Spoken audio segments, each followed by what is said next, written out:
Today is the 15th of February 2024. I got a white envelope today. It's from my mates. I thought they'd forgotten all about us, but I've no checked on this. I'll get the old stuff out, but I'm sure that's the. I'm sure that was my reference number that I might have had with all the other cases I've got going previously. You know, the ones where I'm going to court, going to jail if I didn't. I'll get a fine if I don't buy a TV licence. Oh, that's shite. Actually, and Gordon has been binned for it's Ross McTaggart now as the customer services director.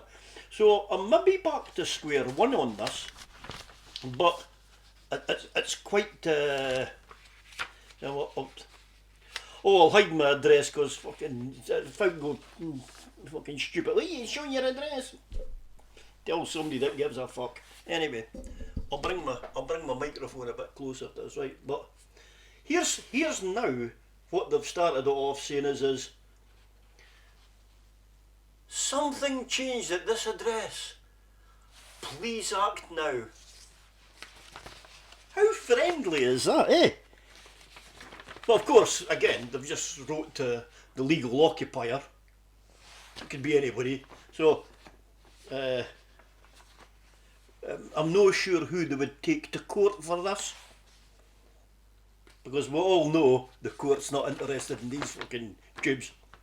But dear legal occupier, our database shows that due to a recent change, this address is not covered by a TV licence.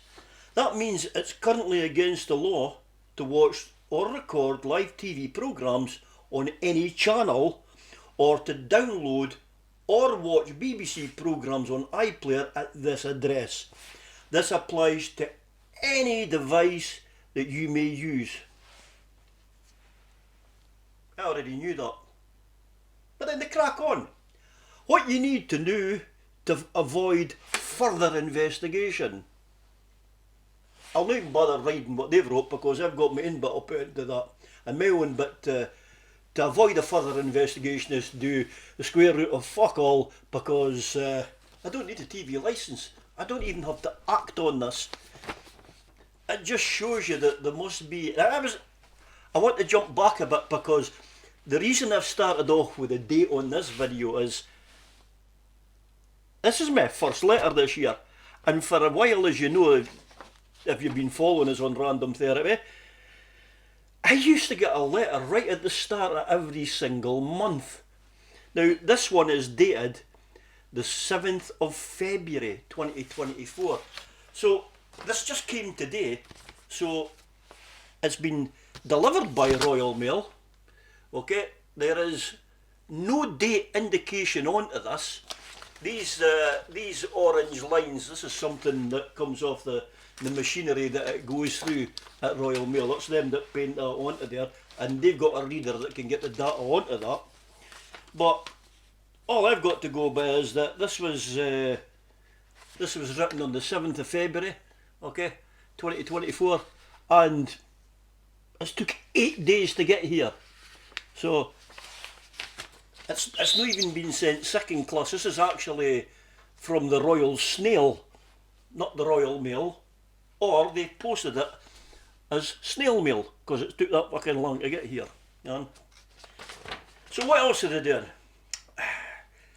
I couldn't have given us information to transfer my current licence if I've moved house. I could buy a licence.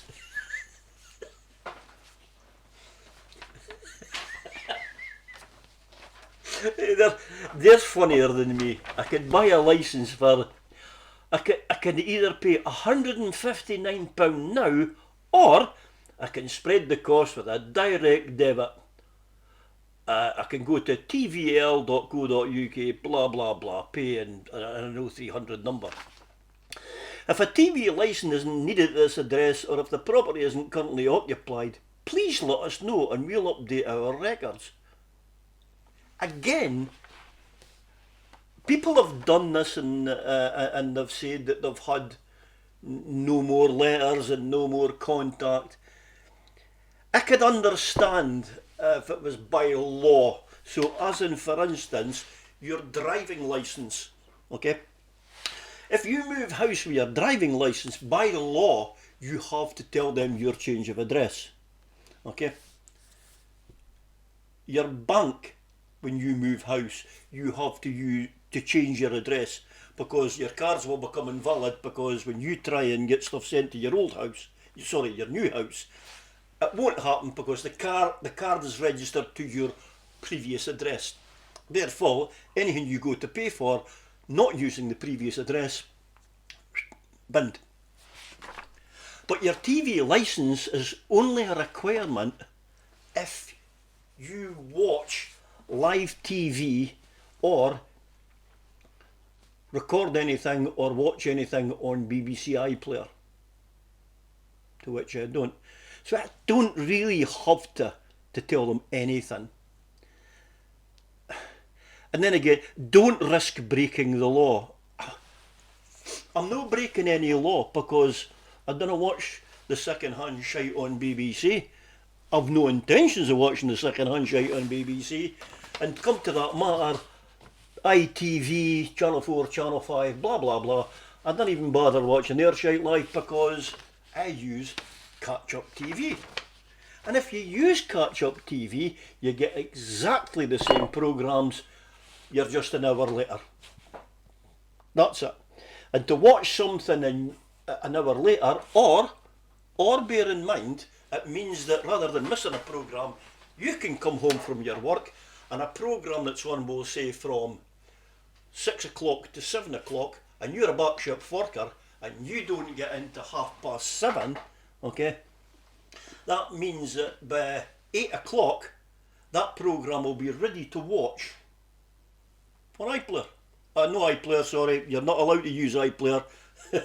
On ITV, Hub, Channel 4, Channel 5, you know, all these other players. Any other player bar iPlayer, that stuff's the same content is going to be there. So that means that if you can watch the same content a bit later and not have to pay £159 for a licence.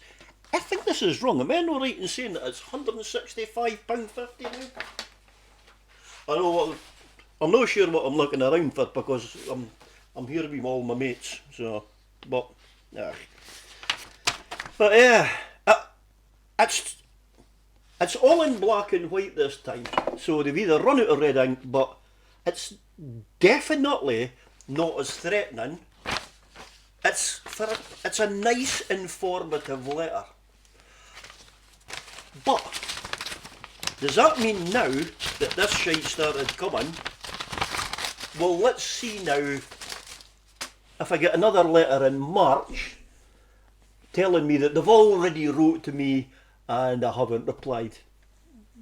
But hey, just when I thought that I don't know why they stopped writing this in the first place, to be honest with you, but just when I thought that this nonsense with TV licensing has all stopped, just fucking shows you.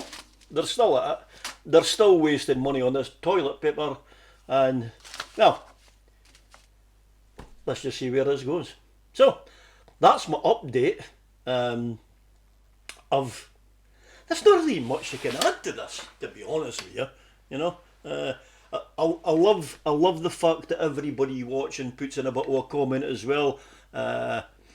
40 years never had a TV licence, and I'll know him for the next 40 years as well. So good on you to these people that have never. Unfortunately, I did succumb to the pressure for years and years and years. Like my parents, I paid for a TV licence until I come across these kind of things and with advice for people, and I've seen that you don't need it. It's not a law requirement. So there's a if you're stuck, and to be fair, if you're stuck and you're still unsure of what to do, but you would like more information, then drop us a note in the comments below. Nothing else to say, and nothing else to pay. Till the next time, I'll see you there.